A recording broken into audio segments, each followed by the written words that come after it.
Students, welcome to medical physiology lectures. आज का हमारा टॉपिक रहेगा मायोपिया।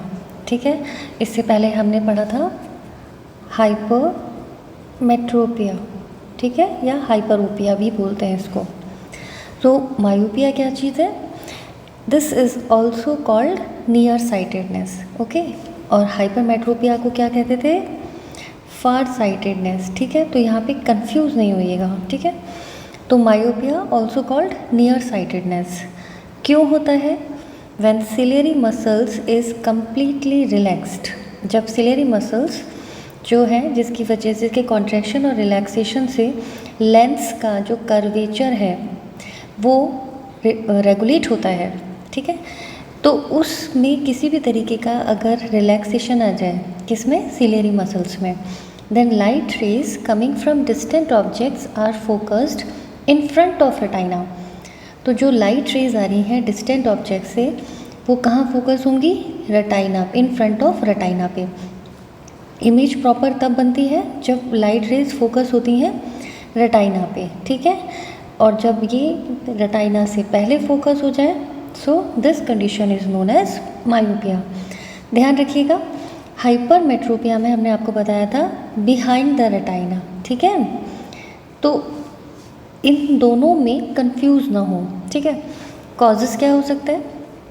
या तो आई बॉल जो है वो ज़्यादा लंबा हो जाए, either due to too long eyeball, और it is the result from too much refractory power in lens system of eye, या फिर लेंस सिस्टम ऑफ आई में, ठीक है, जो भी ऑप्टिकल सिस्टम है जो पावर को कंट्रोल करता है उसमें बहुत ज़्यादा रिफ्रैक्शन आ जाए, ठीक है। तो ये दोनों कॉज होते हैं जिसकी वजह से मायोपिया हो जाता है। Myopic person has definite limiting far point for clear vision, और इस तरीके के लोगों में दूर की चीज़ों को देखने के लिए एक डेफिनेट लिमिटिंग बन जाती है। अदरवाइज़ जो डिस्टेंट पॉइंट होते हैं वो इनफाइनाइट होते हैं, ठीक है। It is the type of refractory error. तो इसमें देखिए लाइट रेज जो आ रही हैं, पैरेलल लाइट रेज, ये रेटाइना से पहले ही फोकस हो गई। So this condition is known as myopia. ये किस किस वजह से हो सकता है, क्या क्या कारण हो सकते हैं, इसकी मैकेनिज्म कैसे होती है वो देखते हैं। जो मैकेनिज्म्स होती हैं उसमें पहली आती है एक्सियल मायोपिया।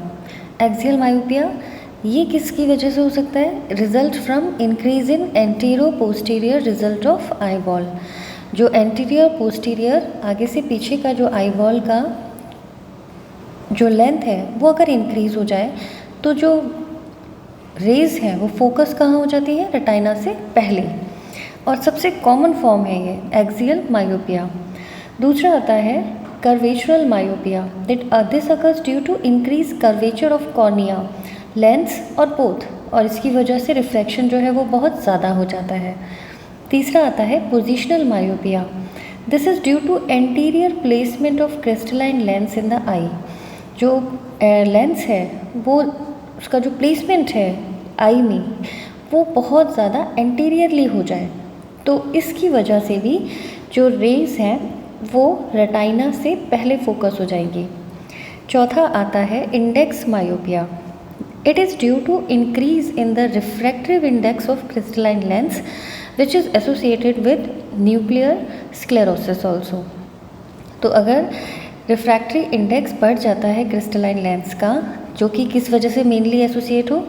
न्यूक्लियर स्क्लेरोसिस की वजह से। स्क्लेरोसिस एक कंडीशन होती है जिसमें जो लेंस होता है वो क्लाउडी हो जाता है, जो सेंट्रल पार्ट ऑफ लेंस होता है ये हार्ड हो जाता है, ठीक है।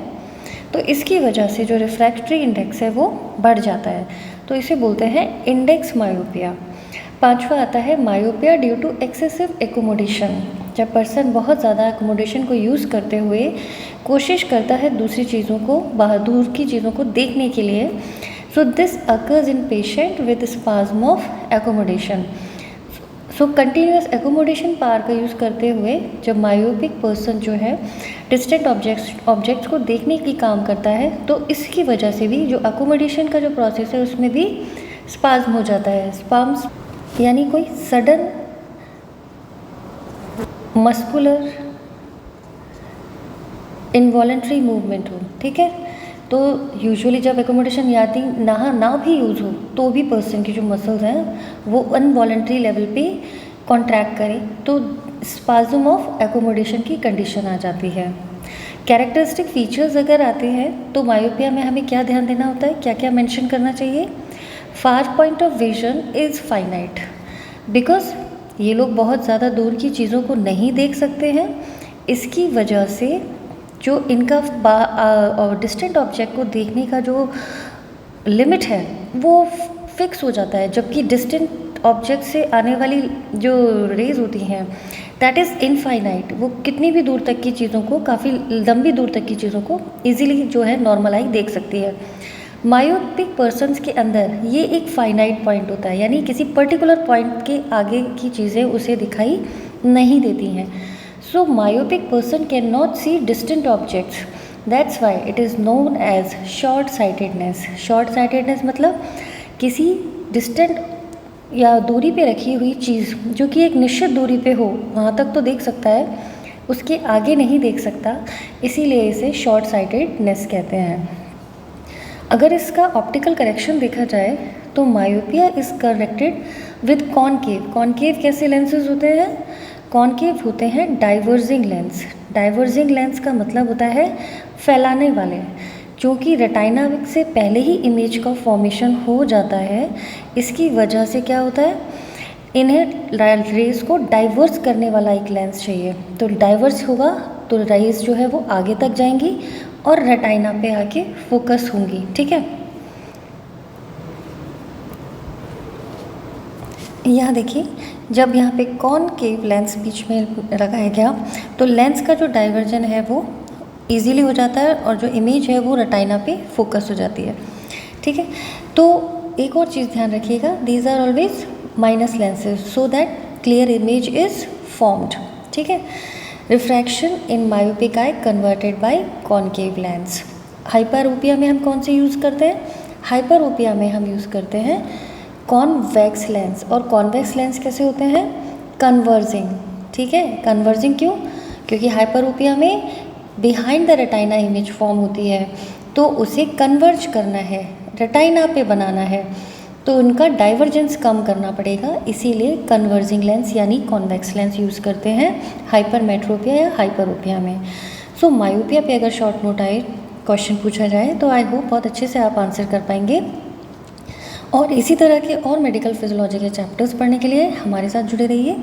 मेरे नोट्स टेलीग्राम लिंक पे अवेलेबल हैं, आप ज्वाइन कर सकते हैं। Thank you, wish you all the best, good luck to you.